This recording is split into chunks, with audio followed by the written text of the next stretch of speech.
Сегодня необычный формат для моего канала. Это удар в спину нашей стране и нашему народу. Мы сделали расследование. ФБК какое-то время назад объявила войну, да? И вот тут я удивлен.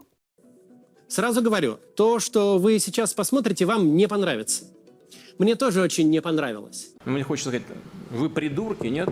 Я был очень зол, а потом долго грустил, когда обнаружил эту историю. Тоска, конечно.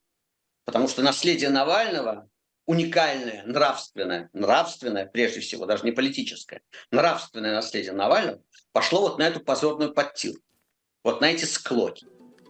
Мы с вами сегодня заглянем в один эпизод крупнейшей аферы, случившейся в России. Аферы, которая обошлась российским гражданам по разным оценкам от 60 до 100 миллиардов долларов.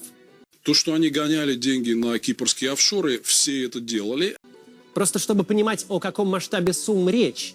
Стоимость дворца Путина, по оценке Фонда борьбы с коррупцией, 1,4 миллиарда долларов. Надули. Просто нагло обманули.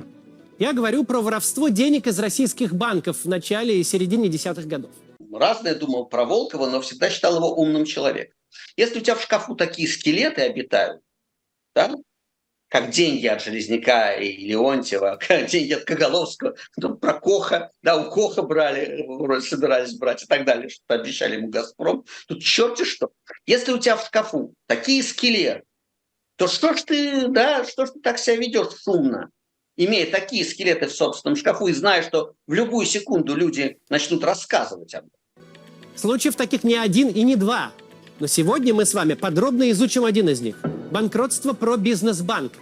Вопрос только в том, что не надо делать было из этого политическое дело. Мое личное мнение. То, что я понимаю и знаю. Понятно, что они там вели деятельность через офшоры, финансировали сами свои выгодные проекты, хотели больше заработать, нормативы Центрального банка им мешали, нужно было деньги. Но это деньги были не банка. А вкладчиков. Это правда, что на себя из средств АО МММ вы практически ничего не тратили? Да, только на жизнь. Из него украли около 1 миллиарда долларов. Что, конечно, поменьше, чем стоимость дворца Путина, но масштаб сравним. Несколько недель назад Максим Кац выпустил видео. Но, как я уже сказала, вот нечасто на наших глазах происходит такое обрушение репутации. Я уже много раз говорила, что я была убеждена, что ФБК, подумав, после того, как оно изучит претензии Каца, признает ошибку, которую они по западным и собственным стандартам сделали с Железняком Леонтьевым, выгонят Железняка, выгонят, вероятно, Леонида Волкова, уличат при этом Каца в каких-то второстепенных неточностях и будут жить дальше. Он называет его расследованием. Мы сделали расследование. И это расследование про нас, про фонд борьбы с коррупцией.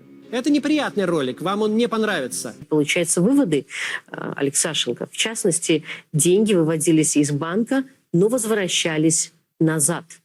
И вот впервые, оказавшись в такой ситуации, когда расследуем не мы, а нас, мы были поставлены в эти безумные условия, где нам нужно разобраться в делах гигантского банковского холдинга и в теме, в которой у нас не было никакой экспертизы. Но мы это сделали.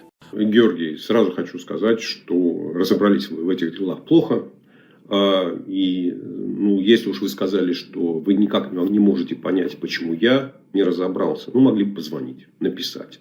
И, как говорится, в правильном журналистском расследовательском коллективе выслушать обе стороны. Уж раз вы меня выпячиваете в качестве одной стороны, могли бы написать. Только не говорите, что у вас нет моих контактов, потому что они есть и у Ивана Жданова, и у Марии Певчих, у Леонида Волкова.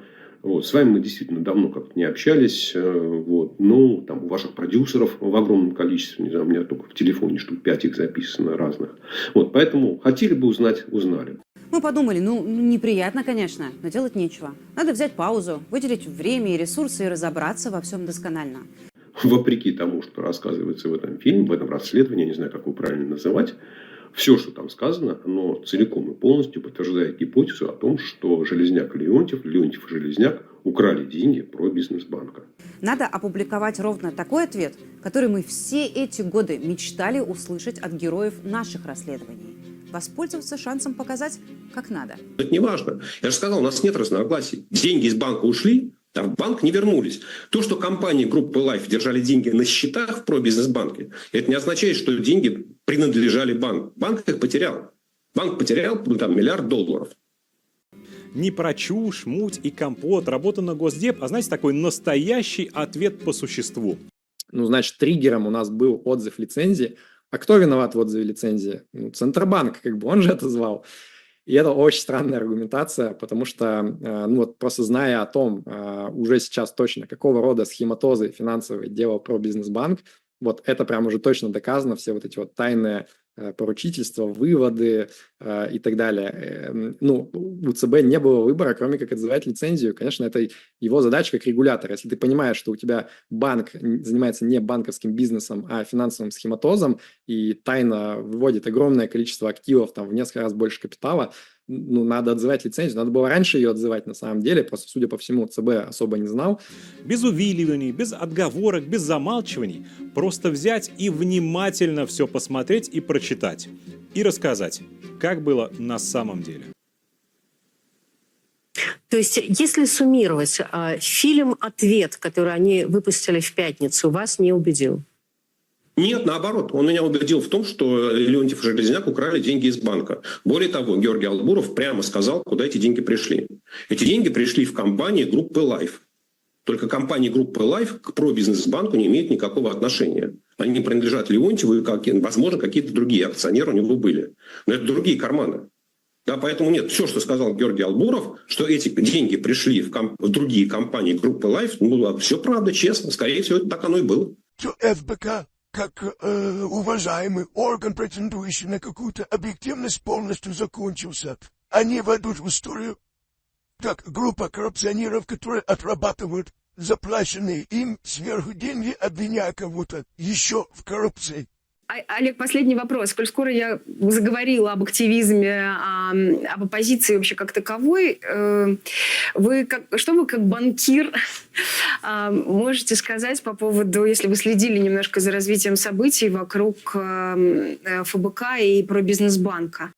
Да, кстати, господа, не забываем помогать развитию этого канала и ставим лайки в тот момент, когда это нужно. Пожалуйста, помогайте. Вы как человек, имеющий отношение к банковской деятельности, если вы можете как-то оценить это тезисно. Главное, что это, повторяю, это уже не имеет, по большому счету, никакого значения. Потому что репутация в клочья. Смотрите, давайте я сейчас всех рассужу очень быстро. Давайте. Я человек внутри был, и там все ясно и понятно. Безусловно. Все эти банкиры, так называемые, это все жулики и воры. 3 раза. 10 раз верно. Все до единого. Начиная с Бородина, с Банка Москвы, которые сейчас все прикидываются, так сказать, политическими там активистами.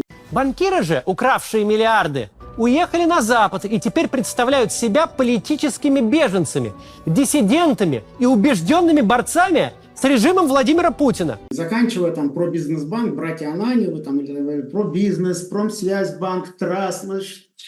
Блядь, там кого не тронь, блядь. Ну, все, кто вывели деньги, все, кто попали под санацию, они все выводили деньги своих клиентов.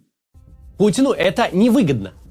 Они все выводили деньги своих клиентов. Они брали ваши деньги, депозиты, переводили их на свои счета в офшоры, и дальше там пытались их инвестировать, иногда удачно, иногда неудачно, но в любом случае это было воровство.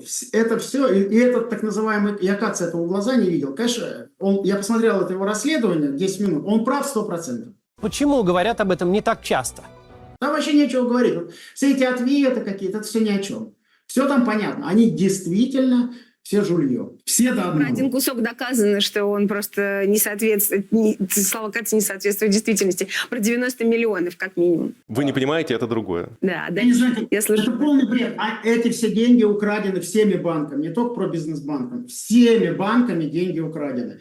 По-моему, Набиуллина закрыла 700 банков. Это такое мощное лекарство, и как у мощного лекарства у него есть побочные эффекты. Вот, из 1000, сейчас 300. Вот все 700, там либо они разорились по коммерческой несостоятельности, что, наверное, процентов там, 10. Что это за бред свинячий? А 90 это все выводили акционеры и менеджеры деньги с депозитов на свои счета. Это все было воровство, и слава богу, там она это почистила, так сказать, и все это прекратила.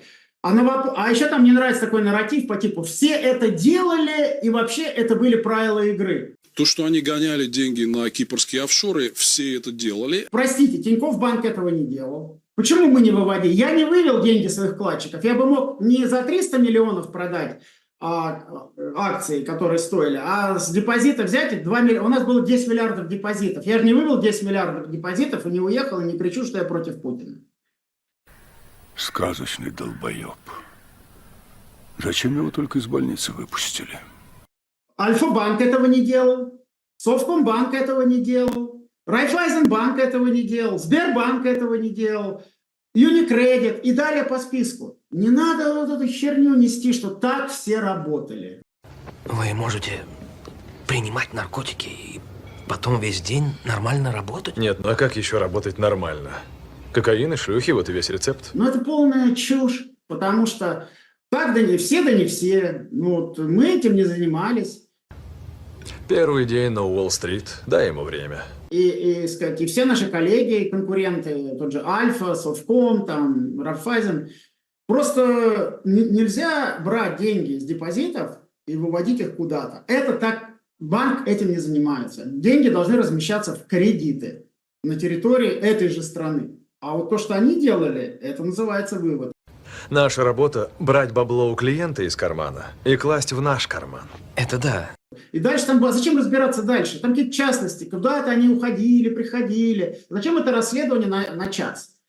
Первые 5 минут хватит. Деньги с депозитов банка, ваши клиентские деньги, ушли куда-то на офшоры, которые принадлежат владельцам банка. Все, that's it. Дальше ничего не надо говорить.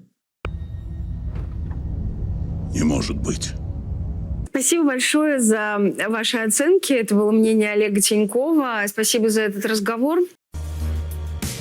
Любишь медок? Люби холодок.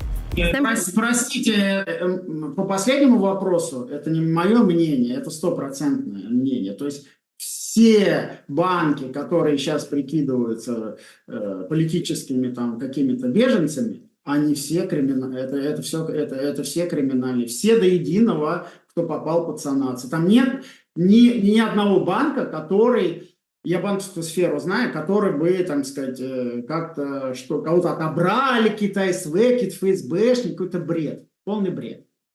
Горе не беда, пусть мечта уходит навсегда и в никуда. Не жалейте в этой жизни ни о чем и никогда. Горе не беда, все лишь суета и между пальцами вода. И не верьте в этой жизни никому и никогда. Друг продаст, любимое предаст, тонок нас не выдержит у нас. Брат предаст, любимое продаст, камень даст и руку не подаст. Это все придет, 100 дорог исходишь, что потом с тебя сойдет. Как со всеми и с тобою это все